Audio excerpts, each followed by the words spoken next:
Good morning.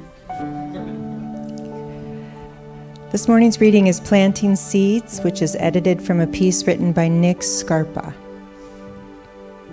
We often think of spring as the season of planting. Ask any person new to gardening, what is the hardest part to get used to? And they will almost undoubtedly say, waiting. Gardening is a wonderful experience if you're not in any hurry to see the results. It's like watching a child turn into a young adult. It takes time. Sowing spiritual seeds is probably one of the most unpredictable tasks we can undertake, and yet it is definitely the most rewarding. Jesus used the image of planting seeds as a way to talk about spiritual principles. Spreading the news of love and kindness is a lot like planting seeds. Serving others, listening with compassion, offering encouragement or comfort, building a safe and nurturing home for our children, doing our jobs in an ethical manner, praying for those who suffer are all ways we plant seeds of love. At times, these spiritual seeds may appear to have no effect, but we ought not lose heart. After all, seeds lie dormant in winter, waiting for the warmth of springtime. Some seeds we plant now may even mature in future generations long after we're gone. We don't really understand how or when all this sprouting of spiritual seeds happens. That is in God's hands. That brings us to planting seeds. Because it's the truth though, isn't it? We do get not what we deserve, but what we certainly think and anticipate and expect. And spring's the time of that germination, of new growth.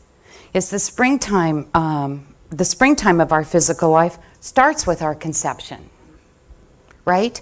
It's our time of new life, of vigorous growth. And by the time that our physical springtime has reached its end, we start approaching later development, our adult development actually. And springtime is also a period of great growth emotionally and intellectually. Our time in the womb establishes, or the goal is, that it establishes a subconscious sense of being warm, of being cared for, of being loved, of being safe. Ideally, those feelings continue into our infancy, when our caregivers are nurturing our needs, are providing us with that love and that contact that we so require and desire in our lives. And these early years of our life establish the emotional foundations of our life. And all of our future growth in our life is based on what happens between conception and about 5 years of age.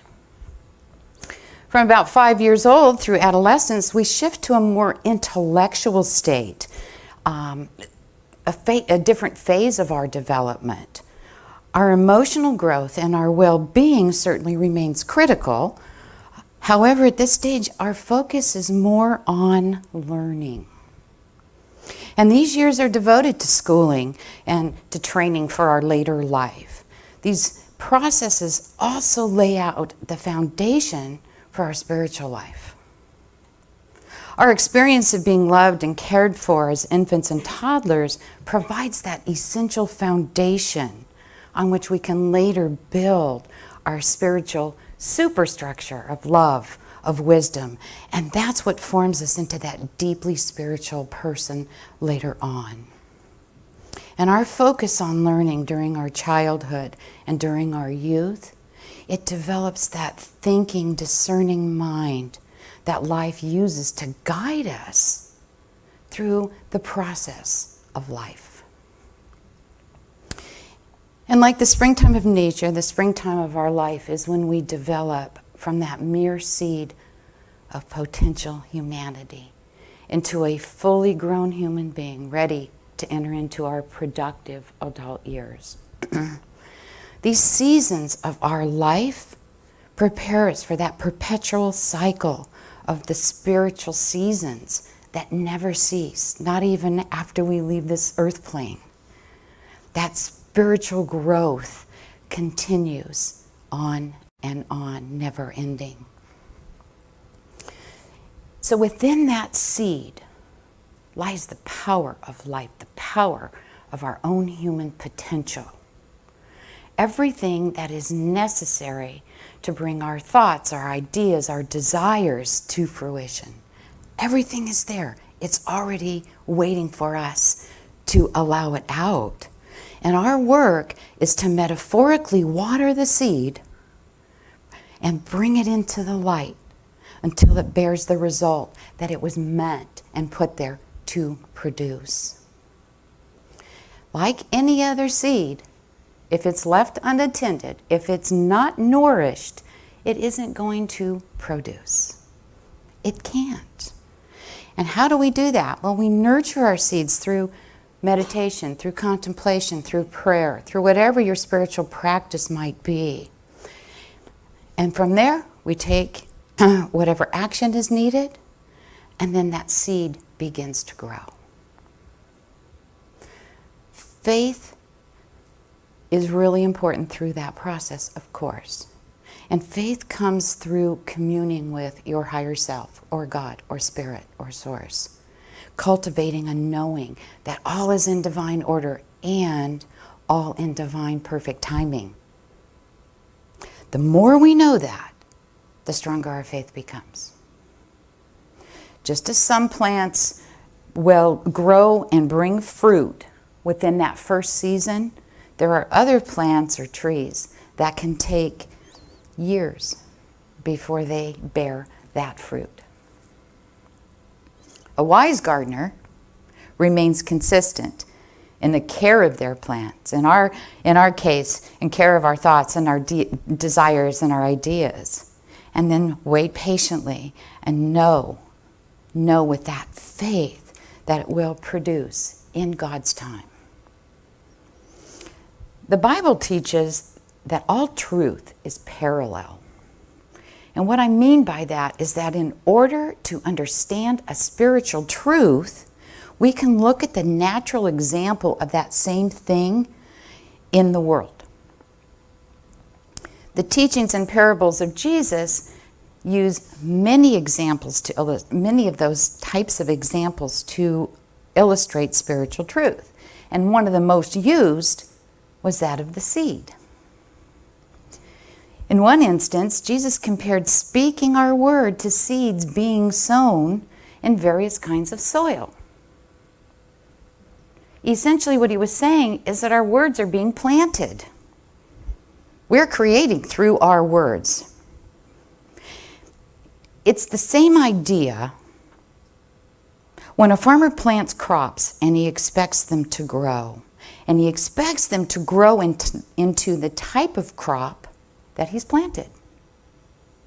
Now you're saying, well, of course, that makes sense. But that requires faith, doesn't it? If you plant beans, they start out as these tiny little beans, and then they grow into fully developed beans. Makes sense. If you plant pumpkins, they grow into those fully developed pumpkins. When seeds are planted, the farmer begins to envision the end result of being fully developed into beans or pumpkins or whatever else was planted. That farmer believes by faith that those seeds will produce the crop that's desired. That's all we have to do. Is just have absolute, complete faith. Easy, right? That is the process of living by faith, though. That knowing, that understanding, not questioning it.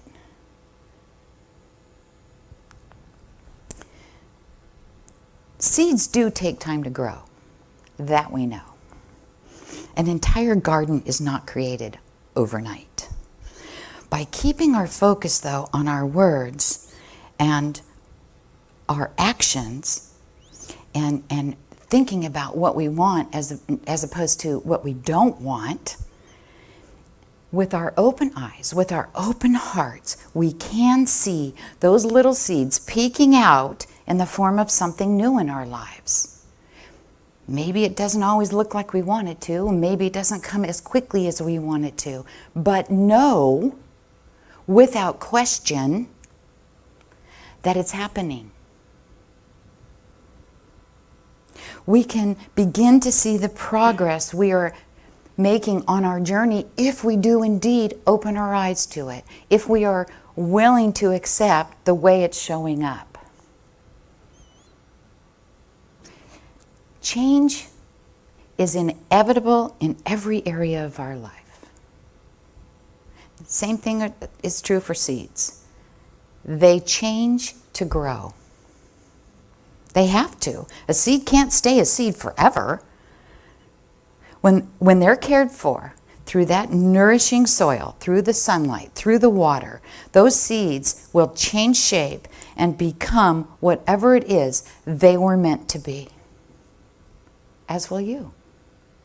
To really experience that positive change, we too have to let go of the past, let go of what was, where we were at one particular point in time. We're called to embrace the transformation that we're going through, that we're experiencing. The one that's just about ready to take place. That might mean tomorrow and it might mean next year. Embrace that change, embrace that transformation though.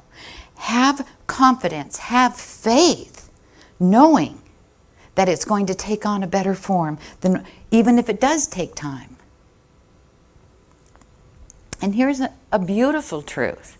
When a seed flowers, be it through a plant or a flower or a tree, however it flowers, you cannot help but recognize its beauty and the miracle that it truly is. Isn't that true? When a seed undergoes a transformation and takes on a new form, people appreciate its beauty. They appreciate it for whatever it has to offer. Whether it's a beautiful sunflower that makes you smile or a perfectly shaped pear. Aren't you just amazed and grateful for the beauty of it? Each seed, each and every single seed has something new. It has something more to contribute. And it only got to that point through change, through that transformative change, and with time, and with patience. Our spiritual life starts as a seed.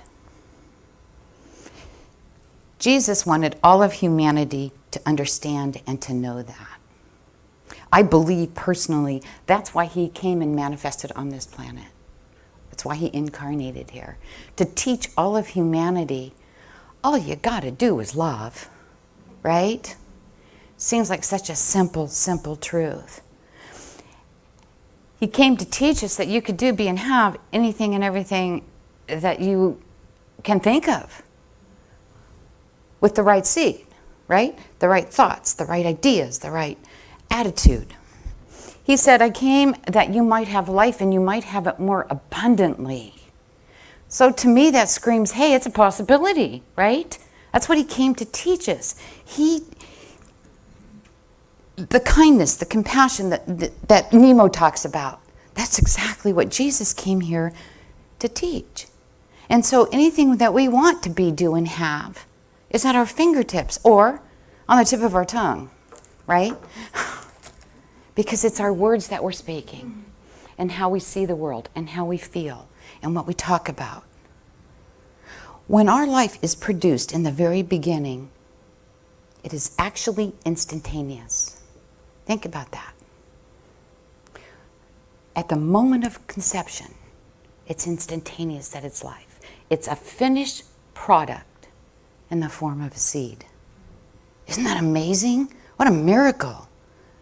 It already contains all of the characteristics, all of the abilities it will ever have. Yes, it's in a minute form at that moment. It's all there though. Everything is already there. It needs to grow. It needs to experience living fully in order to produce the end result. This whole living thing, it's an ongoing experience, isn't it? Day after day. It's the growth and the development of our being. And that began as a seed of life.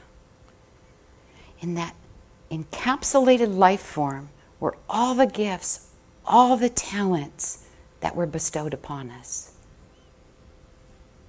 And everyone's are unique.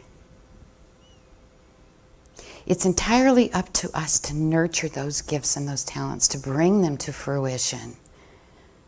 Just same thing with our spiritual life. Everything we need to grow and to develop into our God-given potential is within us already. It was there at that moment of conception. It's our work to grow that. The seed that produces that spirituality within is given to us. What are we doing with those gifts? Are we sharing them? Are we holding on to them? Are we hoarding them? Or do we just give our gifts freely and with love and with compassion?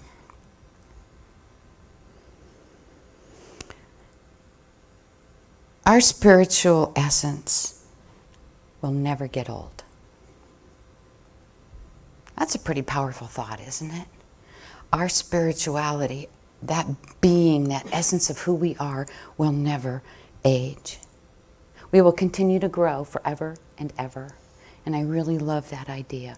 We will continue to experience new loves, new insights. We'll bring them into that productive fruition.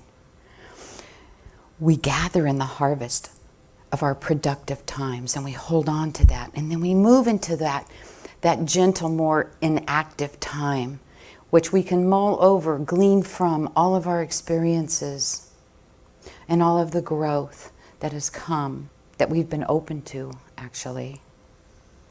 You are an absolute creation of the divine, and you are endowed with all of the characteristics, all of the attributes of God, of life, of source.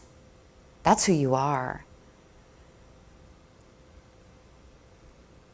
Begin to consciously plant seeds in your life. No matter how difficult it might seem, no matter how pointless it might feel at the moment, do it. Have faith. Commune with that higher part of you. And with a little time, a little patience, and some action, what now seems like an empty dirt plot can be filled with beauty and joy and growth. And just like a beautiful flower will attract butterflies, your life will be a magnet to the right kind of people, to the right kind of situations for your own personal growth. And remember, and Sue shared this, and I love this, we don't really have to understand how or when all this sprouting happens. That is in God's time.